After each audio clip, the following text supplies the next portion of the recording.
నిన్న జరిగిన నంద్యాల జిల్లాలో నిన్న జరిగిన ఘాతుకానికి సంబంధించి ఇంటర్ విద్యార్థిని పెట్రోల్ పోసి చంపిన ఘాతుకానికి సంబంధించి మిస్టరీ ఇంకా కొనసాగుతూనే ఉంది. అయితే వీళ్ళిద్దరూ కూడా రాఘవేంద్ర, లహరి ఇద్దరు కూడా పూర్వ పరిచయం ఉన్న వ్యక్తులే అని చెప్పి పోలీసులు సమాచారం అందించారు. అయితే వీళ్ళిద్దరు కూడా ముందు 10th క్లాస్లో వీళ్ళిద్దరు కూడా కలిసే చదువుకున్నారు, కలిసే మాట్లాడుకునేవారని కూడా పోలీసులు చెప్తున్నారు. అయితే దీనికి సంబంధించి ముందే 2 నెలల క్రితం రాఘవేంద్ర ఎవరైతే ఉన్నారో రాఘవేంద్ర వాళ్ళ ఇంటికి వెళ్ళి మాట్లాడుతున్నారు.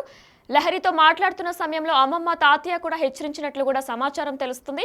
అయితే ఆ సమయంలో నేను సీనియర్ని, నాకు తను తెలుసు, నాకు తన చెల్లి లాంటిది అని కూడా తను చెప్పుకొచ్చారు. అయినా సరే అమ్మమ్మ, తాతయ్య ఇద్దరు కూడా హెచ్చరించారు. మరి దీనికి సంబంధించి పూర్తి డీటెయిల్స్ మా ప్రతినిధి శ్రీరామ్ అందిస్తారు. వారిని అడిగి తెలుసుకుందాం. నంద్యాల జిల్లా నందికొట్కూరులో దారుణమైనటువంటి ఘటన చోటు చేసుకుంది.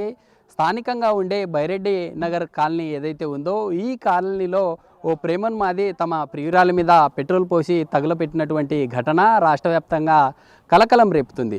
ఎగ్జాక్ట్గా మనం సీన్ ఆఫ్ అఫెన్స్ ఎక్కడైతే జరిగిందో ఇదే ఘటన ఇదే రూమ్లో జరిగింది. అయితే ప్రేమన్మాది ఈ రూమ్కి వచ్చే ముందు ఈ ఘటన ఎలా జరిగింది అనే అంశాలు కూడా మనం క్షుణ్ణంగా చూసే ప్రయత్నం అయితే చేద్దాం. మనం చూస్తూ ఉన్నాం, ఈ ఇంట్లోకి వచ్చే ముందు ఇక్కడ నుండి నేరుగా దాదాపుగా 100 మీటర్ రోడ్డు ఏదైతే ఉందో ఆ ఇంటికి రావడానికి లహరి అనే తమ గతంలో అమ్మాయిని ప్రేమించారా, లేకుంటే గతంలో నుండి 9వ తరగతి నుండి లహరిని ఇబ్బందులకు గురి చేశారు, అనేక సార్లు వేధించాడు, తనను ప్రేమించాలంటూ కూడా వేధించాడని కూడా చెప్తున్నటువంటి పరిస్థితి అయితే కనిపిస్తూ ఉంది. లహరిని నిన్న జరిగినటువంటి ఈ అర్ధరాత్రి ఘటన ఏదైతే ఉందో లహరిని తమ ఇంటికి వచ్చే ముందు ఎవరైతే ఈ ప్రేమన్మాది ఉన్నారో ప్రేమన్మాది ఎగ్జాక్ట్గా అక్కడ మహిళా బిందె నీళ్ళని తీసుకొని వెళ్ళే పాయింట్ ఏదైతే ఉందో అక్కడే ఆ బైకు అక్కడ పార్కింగ్ చేసి బైక్ అక్కడే సైడ్కి పెట్టిన తర్వాత ఇక్కడికి లహరి ఇంటికి చేరుకోవడం జరిగింది.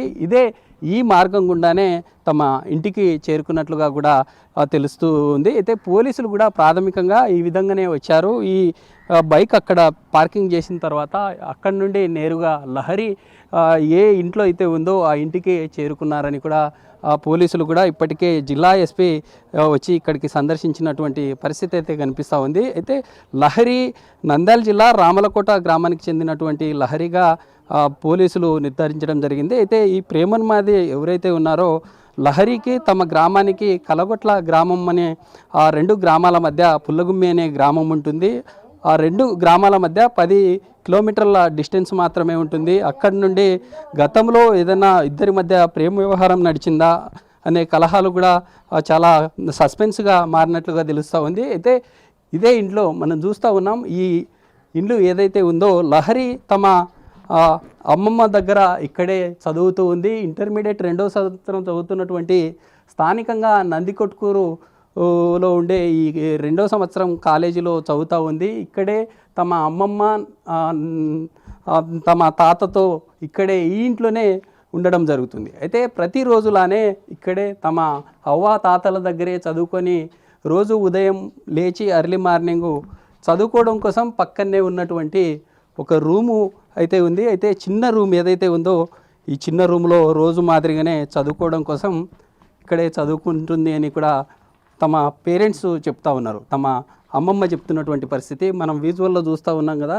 మంచం ఏదైతే ఉందో మంచంతో పాటు ఈ రూమ్ అంతా కూడా ఈ ఎలక్ట్రానిక్ సంబంధించినటువంటి షార్ట్ సర్క్యూట్ కూడా కంప్లీట్గా ఆ పెట్రోల్ పోసి తగలబెట్టిన తర్వాత షార్ట్ సర్క్యూట్ వల్ల ఈ రూమ్ అంతా కూడా డార్క్గా మారినటువంటి విజువల్ మనం చూస్తూ ఉన్నాం.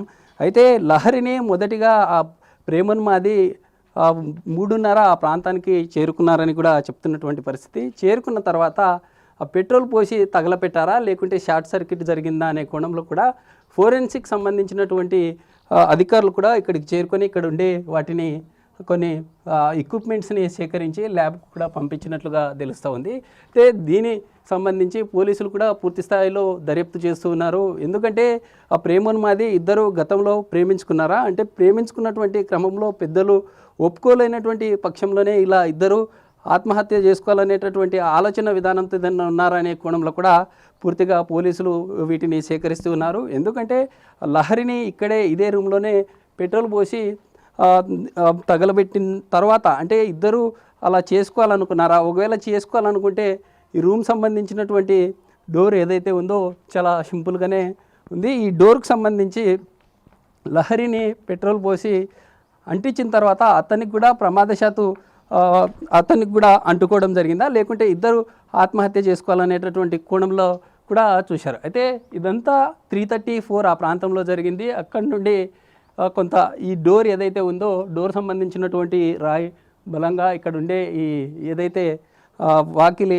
ఉందో ఈ వాకిలికి సంబంధించినటువంటి కటాంజనంగా ఉన్నటువంటి ఈ పాయింట్ మాత్రం కొంత డ్యామేజ్కి గురైంది. అయితే ఈ శబ్దం విన్నటువంటి తమ అమ్మమ్మ కావచ్చు, తమ తాతయ్య ఇద్దరు కూడా ఆ శబ్దానికి బయటకు వచ్చినట్టుగా చెప్తా ఉన్నారు. అయితే ఈ ఘటన ఎలా జరిగిందని తమ అమ్మమ్మతో అడుగుదాం. అమ్మ చెప్పండి, అంటే ఏం జరిగింది, అంటే ఎన్ని రోజుల నుంచి, అంటే గతంలో ఏదన్నా అమ్మాయికి అబ్బాయికి ఏదన్నా పరిచయం ఉందా అసలు? పరిచయం అనేది మాకు తెలియదు సార్. ఒక్కనాడు యాన్న ఇంట్లోనే వచ్చి కూర్చొని మాట్లాడుతున్నాడంటే పక్కింటోళ్ళు ఇల్లే పక్కింటోళ్ళు చెప్తే వచ్చి అరిచినాం. నేను కూడా ఆ రోజు లేను, మా తమ్ముళ్ళు వచ్చి అరిచినారు. ఏదన్నా ఒకవేళ నువ్వు కానీ ఇట్లా వచ్చినావంటే నీ పోలీస్ స్టేషన్ పట్టించి నీ కథ చేపించాల్సి అని అరిచినారు. నీది ఊరు కాదు, మా పిల్ల పరిచయం, మా పిల్లతోనే అరిచినారు. అడిగితే నేను ఎప్పుడు రాను, నాకు ఆమె చెల్లెలనా, నా చెల్లెలతో సమానము, ఇంకా నేను ఎప్పుడు జీవితంలో రానని చెప్పిపోయినారు. నిన్న రాత్రి 3 గంటలకు అవ్వా నేను చదువుకుంటావా అంటే చదువుకోపోమ్మని నేను దిగొచ్చిన, పోయి ఇంట్లో కూర్చుంది, వాకిలు వేసుకుంది, చదువుకుంటుంది. 3 గంటలకు ఏం చేస్తాను, నేను ఇంకా ఒక అర్ధగంట పండుకుంటామని పోయి పనుకున్నాను. అర్ధగంట పండుకున్నాను, గంట పండుకున్నాను, ఇంకా పనుకున్నా. లేచి వచ్చిన ఇంకా మాకైతే ఏ శబ్దం ఏం లే. మరసంగా పనుకునేకు వాడు పెట్రోల్ పోసి మాట్లాడకుండా నోట్లో బట్ట పెట్టి పెట్రోల్ పోసినాడు. పెట్రోల్ పోసి అంటించినాడు. వానికి అంటించాలకు బగ్గనేలకు ఈ కాళ్ళకు చేతులకు తగిలేలకు రానికో చూసినాడు. చేతగాక దొబ్బినాడు ఆ గోడ. ఆ రాయి శబ్దం వినపడి మేము అప్పుడు ఉరికి బయటకు వచ్చినాం. వచ్చి చూసేయాలకు మిద్దెత్తు మంటలు వేసింది.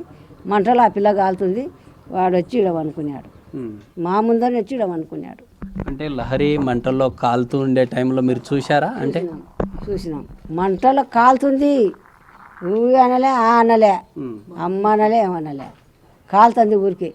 ఆడికే మా గుండె ఆగిపోయింది. ఆ కాలు చేతులు ఆడతలేవు. వాడైతే ఇక్కడ అనుకున్నాడు. అది జరిగింది. అంతా వచ్చి ఇరుగు పొరుగు నీళ్ళు అని అడుగుతుంటే మా ఆయన నీళ్ళు ఇస్తున్నాడు. నీళ్ళు ఇయ్యాకు వాడు సచ్చాడు, వాడు కూడా కాలినాడని అందరు అంటున్నారు. కానీ వాడు బంగారు లెక్క ఉన్నాడు. ఆయన ఈ రాఘవేంద్ర అనే అతను అంటే లహరినే కంప్లీట్గా పెట్రోల్ పోసి తగలబెట్టాలనుకున్నారా, లేకుంటే ఇద్దరు కూడా అట్లా ఏదైనా సూసైడ్ చేసి చనిపోవాలనుకున్నారా అనేది మాకు తెలియదు.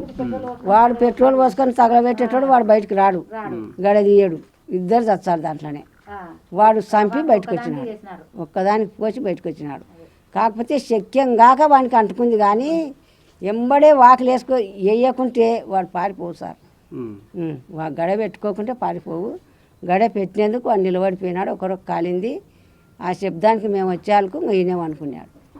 లహరి రోజు ఎన్ని గంటలకి, అంటే మామూలుగా మీరు ఉండే ఇంట్లో ఉంటుంది కదా, అంటే చదువుకోవడానికి రోజు ఎన్ని గంటలకి ఆ గదిలోకి వెళ్తుంది, ఎన్ని గంటలకు వెళ్తుంది? అంటే ఈ రోజే కొత్తగా చదువుకోవడానికి వెళ్ళిందా? ఈ రోజే కాదు, వానికి ఎప్పుడన్నా ఎక్కువ వర్క్ ఉన్నదంటే లేదు సార్, లేదంటే 7 వరకు లేదు సార్.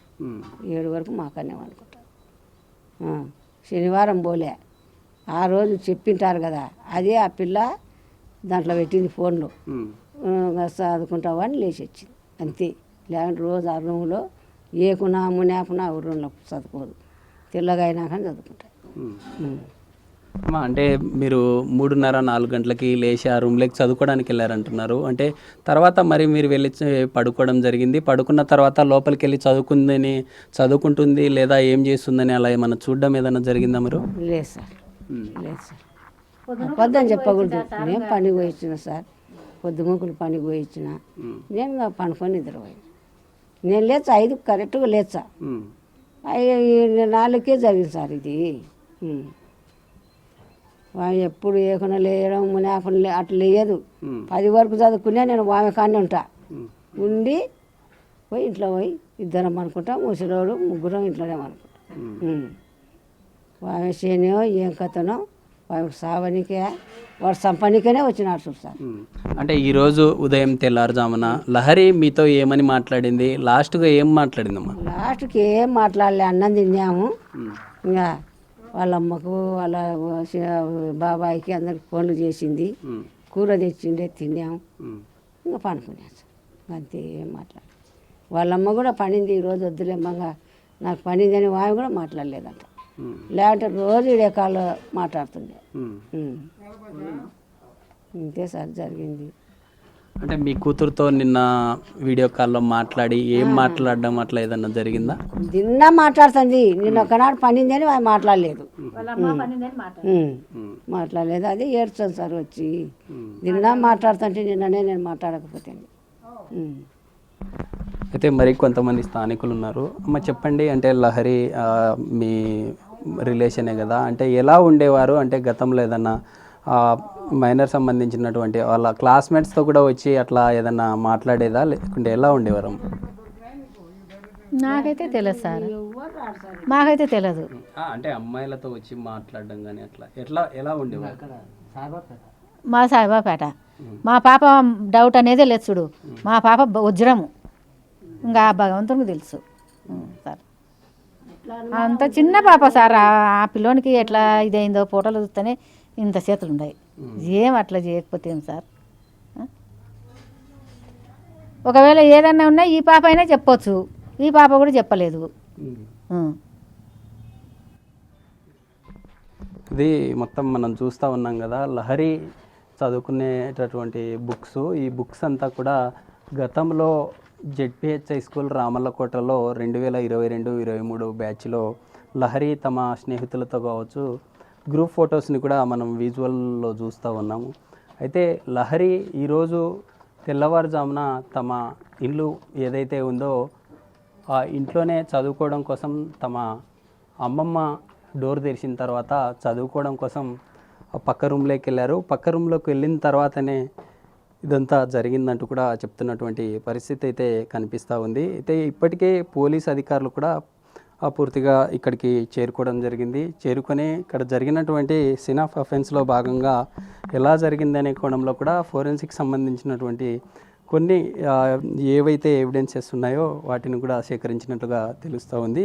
అయితే ఇక్కడ జరిగిన తర్వాత, ఘటన అంతా జరిగిన తర్వాత ఇక్కడి నుండి ఈ రూమ్ ఏదైతే ఉందో మొదటగా ఈ రూమ్లోనే ఇక్కడ తెల్లవారుజామున ఈ రూమ్లోనే పడుకున్నటువంటి లహరి ఇక్కడి నుండి పక్క రూమ్లో చదువుకోవడం కోసం వచ్చారు. పక్క రూమ్లోకి చదువుకోవడం కోసం వచ్చిన తర్వాత ఈ ప్రేమన్మాది రాఘవేంద్ర ఎవరైతే ఉన్నారో గతంలో పరిచయం ఉందా, లేకుంటే డైరెక్ట్ గతంలో ప్రేమించాలంటూ ఆ విధంగా వేధించినటువంటి రాఘవేంద్ర ఇక్కడి నుండి నేరుగా తనకి పెట్రోల్ పోసి అంటించినట్లుగా కూడా వీళ్ళు పేరెంట్ చెప్తున్నటువంటి పరిస్థితి. ఇక్కడ నుండి ఈ రూమ్లో లాక్ వేసుకున్నారా లేకుంటే ఏమనేది కూడా క్లియర్గా తెలియదు. ఇక్కడ నుండి నేరుగా వెళ్ళే క్రమంలో ఇక్కడ మనం ఒక విజువల్ని గమనిస్తూ ఉంటే రాఘవేంద్ర కూడా బ్యాక్ సైడ్ ఆ పాయింట్ ఏదైతే ఉందో మొత్తం ఈ బ్యాక్ సైడ్ ఉండే ఈ భాగం అంతా కూడా కాలినట్లుగా తెలుస్తూ ఉంది. కాలి ఇక్కడ పడి ఉన్నటువంటి విజువల్ మనం చూస్తూ ఉన్నాం. ఇక్కడ నుండి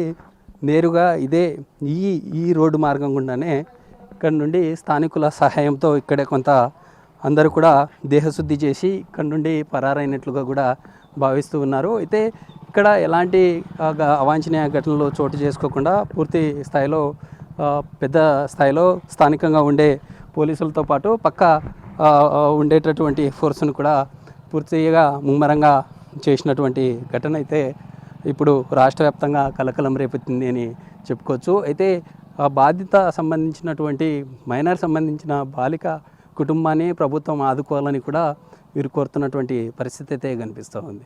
వీడియో జర్నలిస్ట్ రాజుతో శ్రీరామ్, బిగ్ టీవీ, నందికొట్కూరు నుంచి. ఇదే అంశంపై నిన్న హోమ్ మినిస్టర్ అనిత కూడా అధికారులతో మాట్లాడారు. మరి నందికొట్కూరు ఎమ్మెల్యే కూడా దీనిపై స్పందించారు. వారేమన్నారో ఇప్పుడు చూద్దాం. సోమవారం వేకుజామున జరిగినటువంటి ఘటన చాలా బాధాకరమైనటువంటి ఘటన. ఒక ప్రేమోన్మాది అమ్మాయిని హతమార్చినట్లు మనకు ఇక్కడ ఆధారాలు ఉన్నాయి. ఎందుకంటే అవ్వాతాతల దగ్గర దాదాపు వాళ్ళ తండ్రి గారు 3 నెలల పాప ఉన్నప్పుడు ఆమె తండ్రి చనిపోవడం జరిగింది. అమ్మాయి intermediate second year BiPC college, అమ్మాయి పేరు లహరి. అమ్మాయి కాలేజీలో చదువుతుంది.